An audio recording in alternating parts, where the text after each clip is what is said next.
Vous, les prédicateurs du christianisme, pasteurs, évangélistes, docteurs, apôtres et tous les leaders qui, dans vos assemblées, vos dénominations et vos sacerdoces, prennent la parole pour réitérer ce qui fait l'objet du désastre, objet de notre conférence.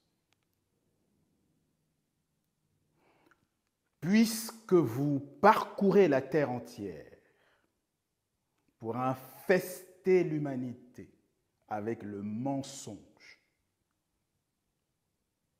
du Jésus-Christ chrétien, intronisé par les premiers pères du catholicisme à la fin de notre siècle, du 1er siècle,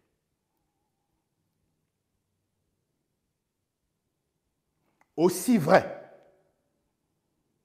que la terre et les cieux sont l'ouvrage des mains du véritable Christ et non pas du faux Christ chrétien que vous promouvez,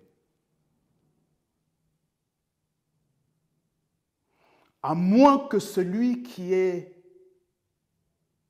mort à la croix ne soit pas un fruit des entrailles d'Abraham et de Judas, charnellement davidique, ressuscité d'entre les morts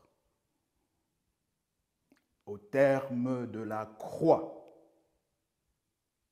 à laquelle le Jésus-Christ du christianisme n'a jamais daigné se rendre. Si vous n'êtes pas des Judas Iscariotes, qui avaient sciemment, comme l'a prédit Daniel 9, 26, retranché le Messie, le véritable Christ, le Christ des apôtres et des prophètes,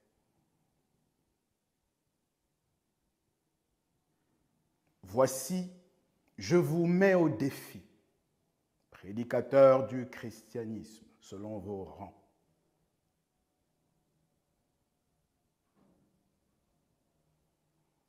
Trouvez dans toutes les Écritures un seul prophète autorisant la prédication d'un Jésus-Christ né sans père terrestre.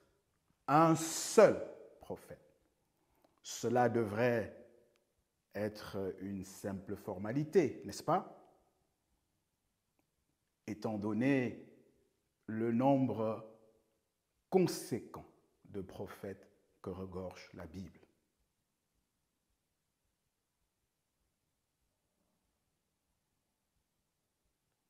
Ou alors,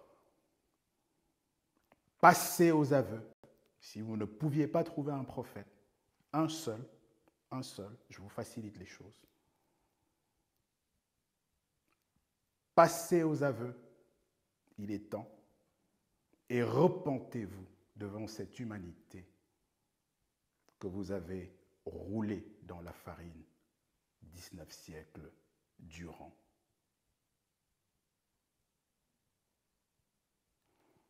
À vous, maintenant, prophètes du christianisme,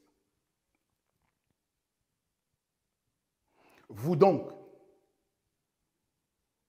prophètes, voyants, thaumaturges, qui avez tout vu, sauf l'essentiel qu'il aurait fallu voir en premier, à savoir la pierre angulaire, le véritable Christ lui-même.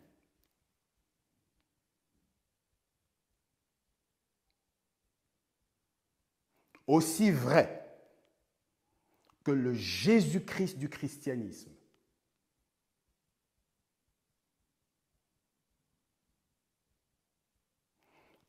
conçu frauduleusement par la même relation qui naguère au temps de Noé occasionna le déluge sur la terre, né bizarrement, hybride, mi-femme, mi-esprit.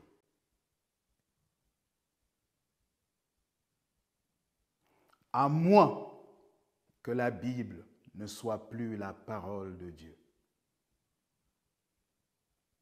Si vous n'êtes finalement pas que des prophètes de Baal, conscients et consentants, voici, je vous défie, prophètes du christianisme, si nombreux que vous puissiez être, tous autant que vous êtes, trouvez dans toutes les Écritures, ne serait-ce qu'une seule prophétie, une seule prophétie, autorisant la prédication et l'adoration d'un Jésus-Christ hybride, humanoïde, né d'une relation contre nature, en violation de la procréation, inscrite dans la promesse régissant l'alliance perpétuelle entre Abraham et Dieu. Trouvez donc une seule prophétie. Cela devrait être une simple formalité, n'est-ce pas? Vu le nombre pléthorique de prophéties que regorge la Bible. Et si vous ne pouviez pas trouver une prophétie autorisant la prédication de ce fake, de ce faux Christ, de cet antichrist du christianisme, alors il est temps de passer aux aveux et de vous repentir. Car vous aurez causé tant de mal et de malheur à l'humanité, expédiant des centaines de millions d'âmes à la perdition, soumettant l'humanité à un autre Jésus-Christ que celui des apôtres et des prophètes.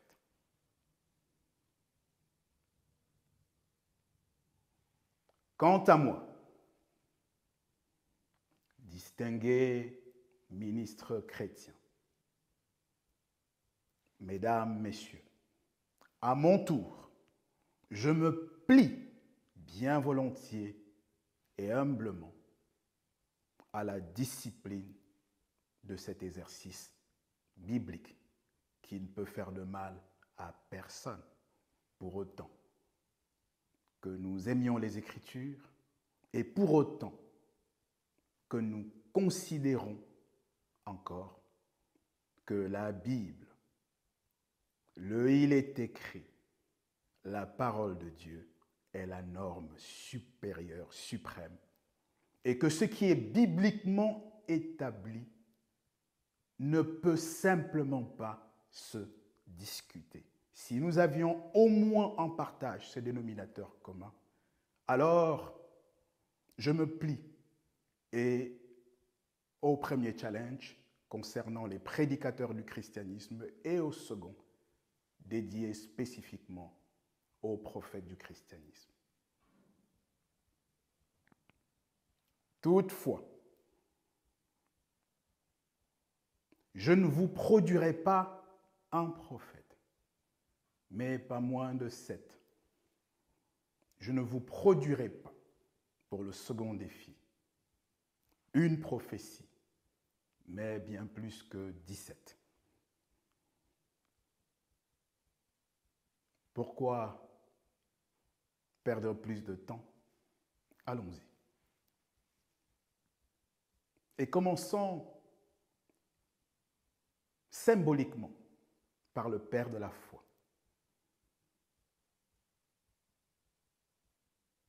car nul ne peut plaire à Dieu sans la foi. Mais Paul précise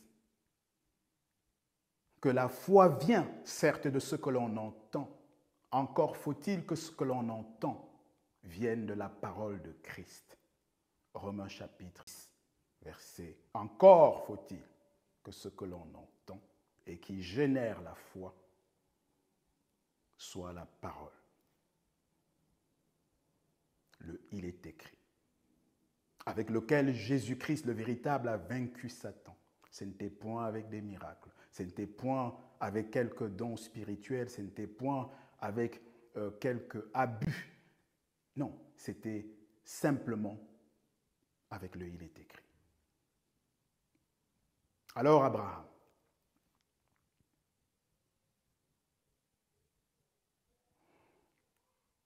il est écrit dans Genèse, chapitre 17, des versets 4 au verset 7.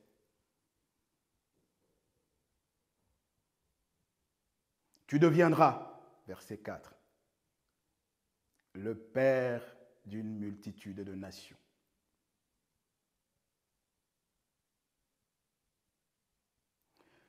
Tu ne t'appelleras plus Abraham, mais Abraham, verset 5. Et le verset 6 déclare, je te rendrai fécond à l'infini, fécond, la fécondité, à l'infini, et des rois sortiront de tes reins, de ta semence. Et le verset 7, l'alliance que je noue avec toi, Abraham, est une alliance perpétuelle, sans fin, au terme de laquelle je suis ton Dieu et serai le Dieu de tes descendants après toi. Genèse chapitre 17, verset 4 au verset 7. Ainsi, il résulte de cette alliance perpétuelle que Dieu a noué un deal, un contrat. Il a donné sa parole à Abraham en vue du salut de l'humanité, puisque au nombre de ces rois qui sortent des reins d'Abraham, il y a certes David, il y a Judas, mais il y a le véritable Christ, le lion de la tribu de Juda.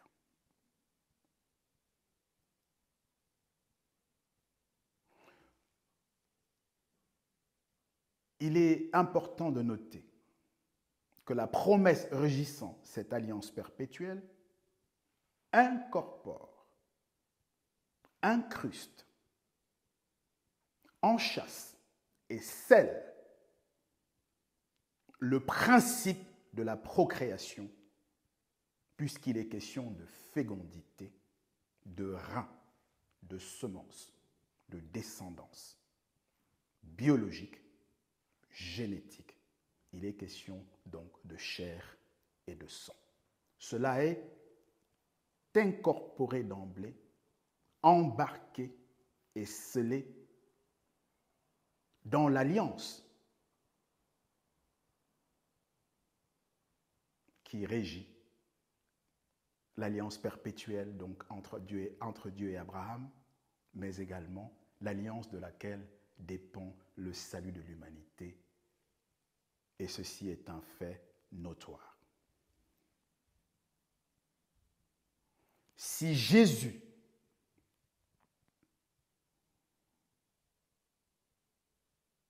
a été conçu en dehors de ce principe de procréation, si Jésus est né autrement que par le biais de la procréation, de la fécondation entre un gamète mâle et un gamète femelle, entre un père et une mère, alors Jésus ne peut simplement pas être descendant d'Abraham. Alors Jésus, il lui est impossible d'être progéniture charnelle d'Abraham. Et si Jésus n'est pas progéniture charnelle du patriarche Abraham, s'il ne descend pas biologiquement, charnellement, de l'un des pourtant si nombreux fils du patriarche Abraham, alors Jésus ne peut simplement pas être l'héritier de l'alliance perpétuelle.